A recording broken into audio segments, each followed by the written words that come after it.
We often talk about freedom and democracy as if they were the same thing, but actually, it's not obvious that democracy always produces the most freedom-friendly outcomes.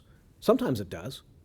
The idea that we should all be in charge of deciding our own fate certainly is more conducive to promoting freedom than if we had a tyrant to tell everybody what to do. But it's also possible for democratic structures to be against freedom.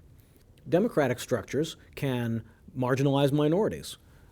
Democratic structures can make the majority rule seem to be the correct thing, even if it's not the correct thing. After all, just because most people agree that something is true doesn't make it true.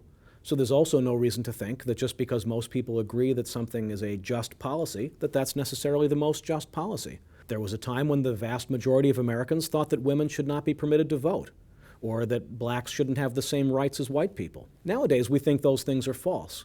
But surely it's not the number of people who thinks that they're false that makes them false.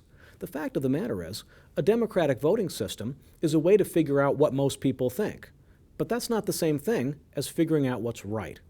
So when majorities in a democratic process pass legislation that removes or restricts individual freedom, that's not necessarily valuable.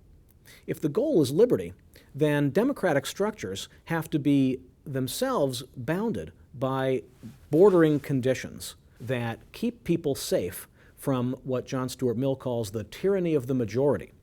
Majorities can be just as tyrannical as kings. In fact, the Greek philosopher Plato argues that in addition to this concern about tyranny of the majority, there's also a structural problem that democratic structures can become tyrannical. That is, through the people's discussion and argument and lack of direction, they will clamor for new leadership and demand that a tyrant be brought into power. This is how, historically, many tyrants have actually come into existence, through a democratic process. This is true with Napoleon. This is true for Hitler. This is true for Julius Caesar. These are all examples of historical tyrants who came into power because of, not in spite of, democratic structures. So if we're concerned about protecting freedom, democracy might be something that helps us.